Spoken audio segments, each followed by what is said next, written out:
Good evening, you're watching 7 at 7, the only news bulletin where we curate the day's top 7 stories for our viewers. Just before I take you through the headlines, viewers, I want to get you up to speed where India stands numerically with its fight against COVID-19. And this is what it looks like in terms of sheer numbers.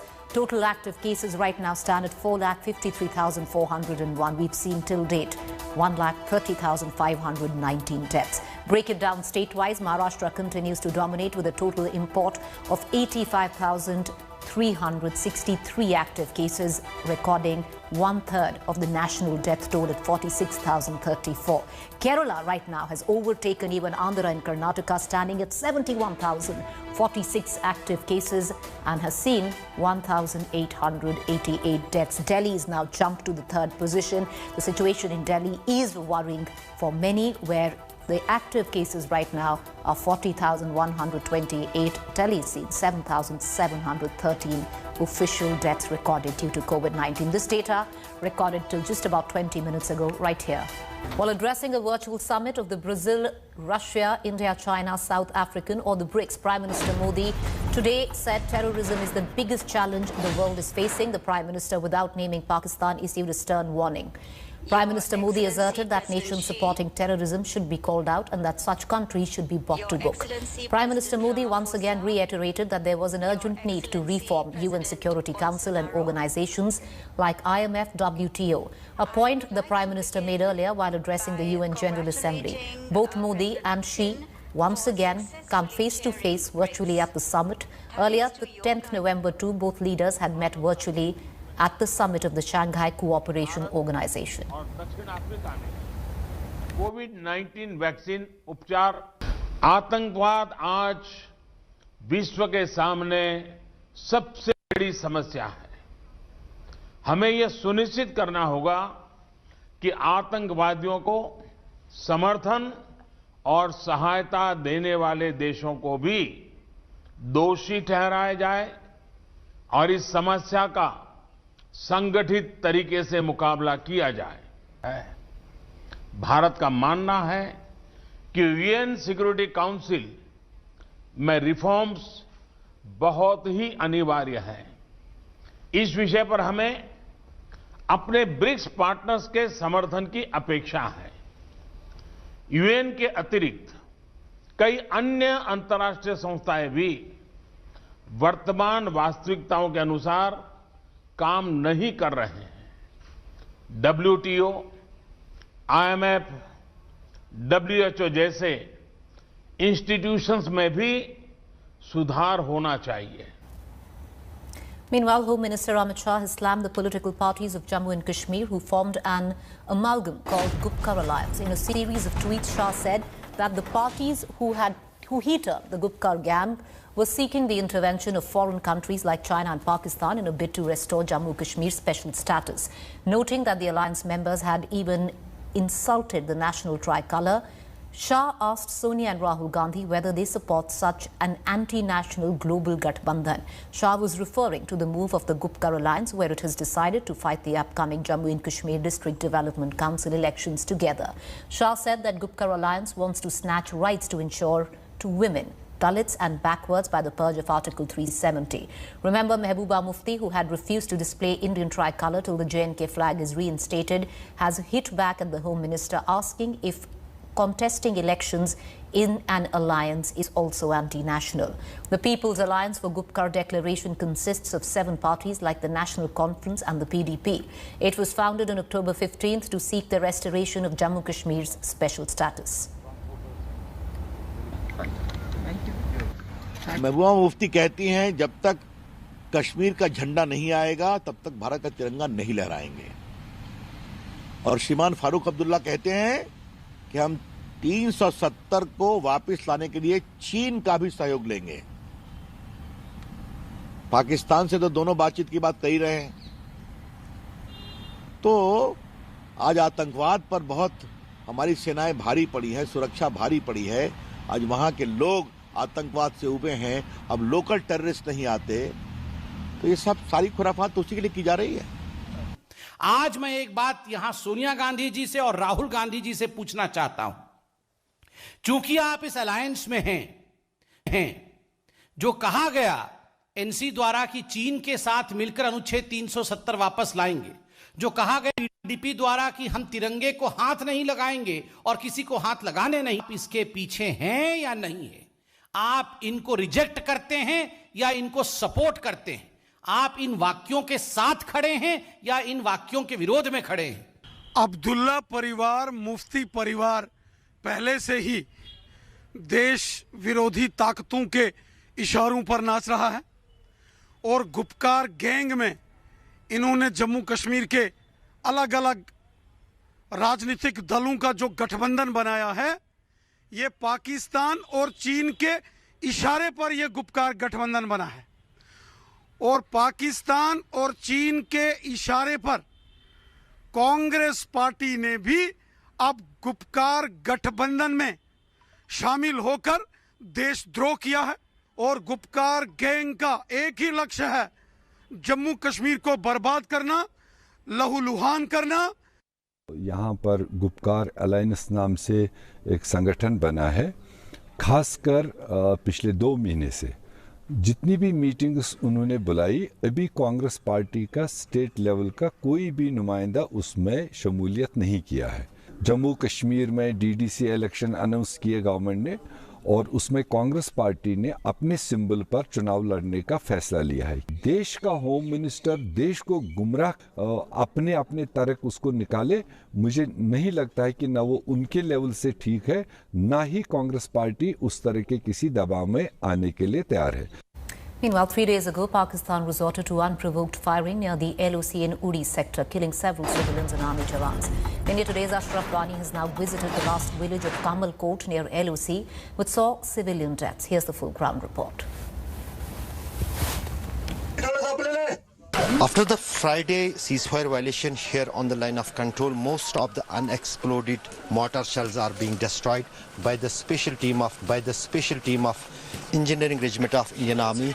You can see the team has come here and they are going inside a house where one mortar shell has stuck in a wall and being diffused by the special team here in this house. On Friday, hundreds of mortar shells were fired by the Pakistan towards the Indian side and many villages got affected. In fact, in this particular village of Kamal Kot, which my cameraman can show you, 3 people got killed in the Pakistani shelling and also many got injured.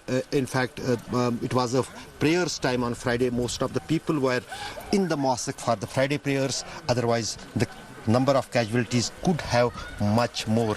That is the word what the villagers here in this Kamal Kot village of Uri are saying, that they have never seen this kind of shelling here in this particular village, what they saw on Friday. With Rauf Ahmed Ashrafani for India Today in Kamal Kot, LoC in Uri. We are here in the Kamal Kot village of Uri sector near line of control, where extensive shelling took place on Friday on 13th of November, and still this village is without the population because most of the people had been told to move to the safer places, as at any time there could be more shelling from across the border from Pakistan, and that is why these houses are mostly empty. But some people had come to look after their household here in this particular village. We have with us your name? Said Wajid. Wajid bhai, please tell me that what happened on the Friday? Friday after the Namaz, there was a ceasefire violations from Pakistan, and 3 men are killed and 5 or 6 are injured. Banker नहीं है आपको? Bunker नहीं, bunker भी नहीं, tower भी नहीं, क्या नहीं दास्ती क्या करा? और आंदन गोले मार का सुनकाने, कोर का चांसा, तुसी कोई यास्ती गाल करो ना.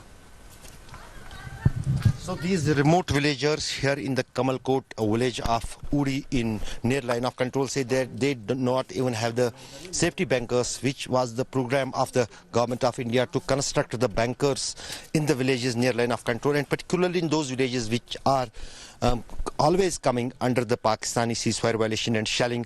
As long as the tension between India and Pakistan escalates, the more worries among these people living in these villages near the line of control. Basically, they are the prime targets when there is the exchange of fire or exchange of mortars between India and Pakistan. The villagers suffer more. With Rauf Ahmed, Ashraf Mani for India Today in Kamalkot village of Uri sector near line of control. Meanwhile, Madhya Pradesh government is likely to bring a law to stop alleged cases of love jihad. The state home minister Narottam Mishra has said that the Shivraj government will bring a law to stop cases where marriages are being held with the sole purpose of religiously converting an individual. The new law proposed for next assembly session will make the so-called cases of love jihad a non-bailable offence with provisions for 5 years in jail. BJP governments of Haryana, Karnataka and Uttar Pradesh too are mulling a ban on such marriages, while Himachal has already made them illegal. Bharat का संविधान सबको अपने धर्म का पालन की आज़ादी देता है, लेकिन कुरीतियां मिटने का भी काम है। माननीय मोदी जी की सरकार आई तब से कुरीतियां मिट रहे हैं, चाहे ट्रिपल तलाक हो, चाहे लव जिहाद हो। इस तरह की घटना नहीं होनी चाहिए और इसलिए हमारे मुख्यमंत्री ने घोषणा भी की थी, जो लोग ये करेंगे, जो लोग छेड़छाड़ करेंगे, जो लोग बहकाएंगे, लालच देंगे, वो बख्शे भी नहीं जाएंगे। इस दोनों बातों की गारंटी है, ये बख्शे भी नहीं जाएंगे, फरेबी लोग, और सही लोग परेशान भी नहीं होंगे। महिला सुरक्षा के लिए कोई भी कानून हो, उसमें हम लोग साथ हैं, पर सिर्फ कानून बनाने के लिए कानून बनाया, किसी धर्म विशेष को डराने के लिए कानून बनाया, तो उसकी बात छोड़ के मध्य प्रदेश के अंदर क्रिमिनल स्थितियां खराब है और गृह मंत्री पहले उसको सुधारने में बात करे तो ज्यादा बेहतर होगा, ना कि इधर उधर की बात करके कहीं ना कहीं लोगों को बरगलाने का काम करे। Moving on, former Bengaluru Congress Mayor Sampath Raj has been arrested in the Bengaluru riots case. He was arrested by the City Crime Branch early this morning. He will remain in Central Crime Branch till November 19th. Sampath was on the run since the end of October. According to the CCB, he was hiding in a Bengaluru house. He has been accused of inciting the riots that happened on August 11th, which left 4 people dead. He is also accused of inciting attacks on Congress MLA Srinivasan Murthy's house over an alleged inflammatory social media post.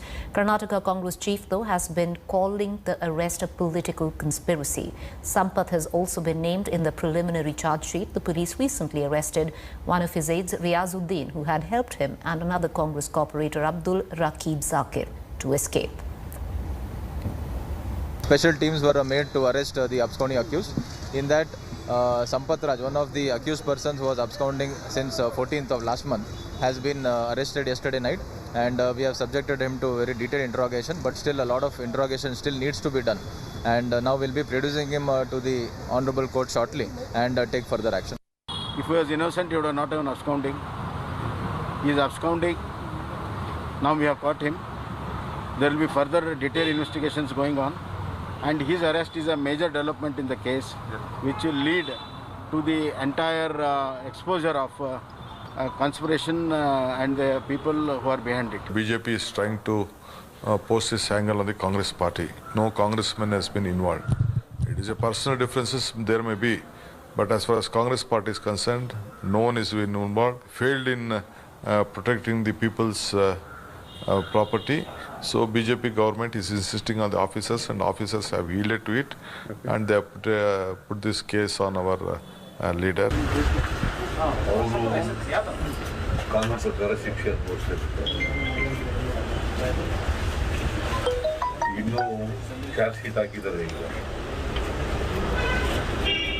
Charge sheet ಹಾಕಿದ ತಕ್ಷಣ ಅಪರಾಧಿ ಆಗಲ್ಲ, ಅವನ ಮೇಲೆ ಏನು charges ಇದಾವೆ ಅವು prove ಆಗ್ಬೇಕು.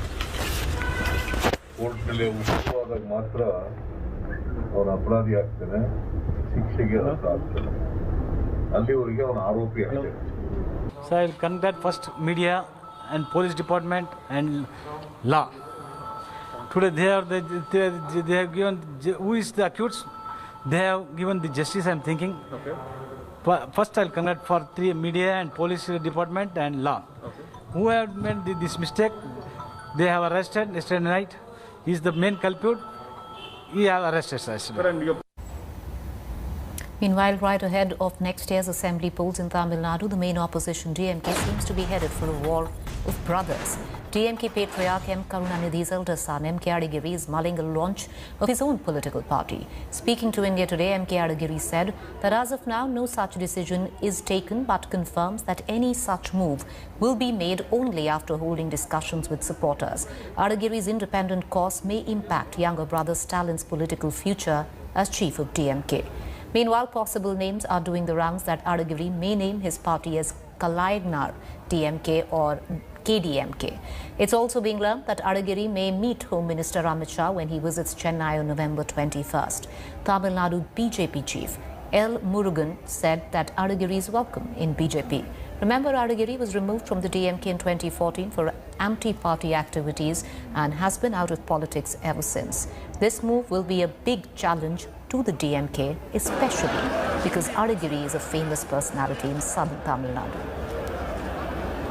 இல்ல ஒன்றும் நான் சொல்ல விருப்பப்படல. இப்போதைக்கு நான் எந்த முடிவும் எடுக்கல. ஓகே. அது நேற்று சும்மா ஒருத்தர் யாரும் தெரியாம தகவல் தான் கூட்டம் அது இதுன்னு தவறான ஒரு பேசுறத வச்சு மீடியால போட்டாங்களே தவிர அந்த மாதிரி ஒரு கூட்டமும் ஒன்றும் போடல, ஒன்றும் எந்த முடிவும் எடுக்கல. எந்த முடிவு எடுத்தாலும் நான் என்னுடைய ஆதரவாளர்களை அழைத்து பேசிட்டு தான் முடிவெடுப்பேன். சார், இப்போ வந்து பிஜேபி தலைவர் முருகன் வந்து நீங்க அவங்களோட இணையறதா இருந்தா நாங்க உங்களுக்கு ஆதரவு தருவோம் அப்படின்ற மாதிரி சொல்லியிருக்காரு. சொல்லியிருக்காரு. அவர் சொன்ன கருத்துக்கு நான் மகிழ்ச்சியை தெரிவிச்சுக்கிறேன். அந்த மாதிரி எல்லாம் அவர் வந்து அவருடைய சொந்த கருத்தை அவர் சொல்லியிருக்காரு. No, see, I didn't receive any official communication or I didn't spoke with Mr. Alagiri also. I don't know anything. If he comes, see, we are open. So many persons are joining in our party. If he comes, he wants to join our party, we are welcome. We are ready to welcome to him. No, anyone can start their own political party. It is a right. So why not Mr. Adagiri? He has been a central minister. He is son of Mr. Karunanidhi. But what do we have? We have got to do with it. If he wants to start a political party, yes, he can start. But if he wants to join BJP, he is most welcome. He is a powerful person, and particularly in down south, of Tamil Nadu, he is a very strong personality. He has got a huge followers.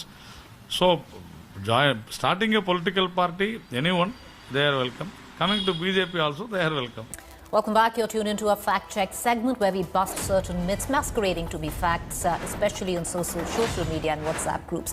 There is a claim floating about suggesting Kejriwal alleges BJP AIMIM deal for the Bihar polls. The fact check on it, the viral video is from 2016, nothing to do with the Bihar elections. With that quick fact check, it's a wrap on 7 at 7. But do stay with us. Up next is To The Point, where we focus on Delhi and the emergency due to COVID.